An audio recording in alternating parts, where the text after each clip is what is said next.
folks, did you know that there are over 900 children in Erie County's foster care system? And because there are not enough foster homes, siblings are often split up from one another. If you have love in your heart and your home, you can help. With us today, we have two very important people for you to meet. We have Megan Batista, who is a foster mom, who's an adoptive mom, coming up with more kids coming very soon. Congratulations. Thank you. And we have Sarah Falzone, who is an intake coordinator with Longview, Gateway Longview. So good morning, and nice to have you both here. Morning. And before we get to you, because you have such a great story, let's talk about the foster care system, Sarah, and the kind of people you're looking for to become people like Megan, so we can get more kids into great homes. Anybody can be a foster parent. Gateway is a very accepting and open agency. We take people from all different backgrounds, all different walks of life. Anybody that's willing to open up their home to children and has unconditional love to give and just wants to help, we would love for you to be foster parents. Now, Megan, you and your husband Greg from Cheektowaga, when did you start fostering? We became foster parents 5 years ago, so we are coming up on our anniversary this month, actually, of being certified, and we have fostered 11 kids. 11 children. You have Mia, who is now your adopted daughter. Right. And you are currently in the middle of getting her two siblings adopted. So you'll have a sibling group of 3 now. Yeah. And you say they've been with you now for a while, so you're already a family. Right, we've had them since our middle daughter is 3. We've had her from the hospital, and so we've had the girls for 3 years, and we're finalizing their adoption in the middle of June. What has this been like for you and Greg? It has definitely changed us and been such an amazing blessing to us. We are so grateful to take care of our kids are phenomenal. Every kid that's come into our home has taught us a lesson about resilience and overcoming. People tell us how much of a blessing we are to kids, but really we are the ones whose lives are changed for sure by them. So it wasn't a hard decision for you to go ahead and adopt Mia's 2 sisters? No, definitely not. Yeah. They have been a part of our family from day one, and actually their biological family are very much a part of our family now too.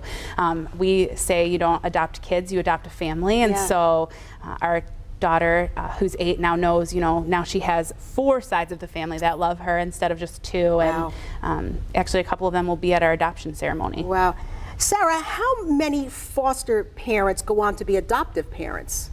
There's really no number that goes along with that, but if children are not able to return to their biological parents, the foster parents will have the opportunity to adopt them. If someone's watching this segment today, how do they get started, and what's the process like? You could just give Gateway a call. We'll give you all of the information that you need. We'll answer all your questions. We'll sign you up for an orientation that answers more of your questions. And then foster parents go through a foster parent certification class. It's 5 weeks. And after that, they complete a home study, and then you can be certified.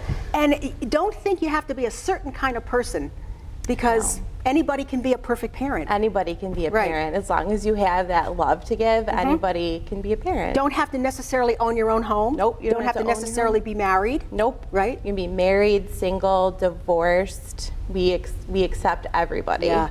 Megan, how helpful did you find Longview, Gateway Longview, during this process?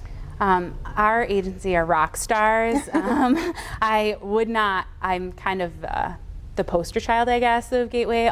But before they ever put me on the news, I was already that. I tell everyone who I talk to how amazing they are. They are such supports and advocates. We have an amazing home finder, an amazing intake coordinator. Our caseworker, Emily, is phenomenal. Every single step of the process, people are just there to support you and rooting for you, even though we're going through some really tough things. Sure.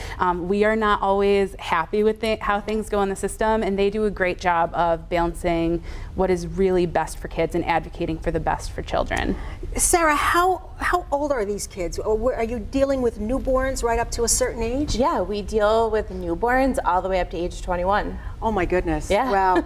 It's got to be something, Megan, for a child to all of a sudden be in a wonderful environment with 2 caring parents, in your case, because you have you and your husband, and now she's going to be enjoying watching her siblings grow up. They don't have to be split up. Right. Her her birth parents must be happy with this situation. We are very lucky that we have a great relationship with their birth mom, and she is very supportive of us. Yeah. And we, our kids know that they have two moms. Yeah. Even our daughter Mia, who is not their biological sister, calls her mama, and her name, just because she is so much a part of our family now. When did you know that this might be right for you? Foster care? Yeah. We actually, our first experience with the system was by taking in a teenage girl, not through foster care. We were in youth ministry and she came to live with us, and she had a really rough experience in foster care. And so we really kind of came to the system because of her, and just realizing we could make a big difference. But it wasn't an easy decision. We didn't dive right in. It took some time, and going through the classes at Gateway really helped us to solidify our decision that this was what was right. Even though it would be hard sometimes, we'd be able to make a great difference for kids, and that was worth it to us. Well, I'm just so happy to hear that it's going so well. But as you heard Megan say, she went through classes. You will go through a pre-certification program and ongoing training programs. You will have a physical, you'll submit background checks, be financially stable, and provide references. And the most important thing is a willingness to commit and unconditionally provide care to children. Yeah, that's fantastic. That's wonderful. And by the way, fostering doesn't always lead to adoption. You can be a successful foster mom for child after child during the formative years when they just really need that stable home. Definitely, and we need parents just like that who are willing to take kids in short term so they can return to their biological parents, because that's always our goal. Yeah, we just spoke to a woman who was a foster mother for years, and she had a natural son, and she said it was great for her son because her son always had siblings, and it was just a wonderful experience, and she continues to do it still. So Sarah and Megan, thank you very much.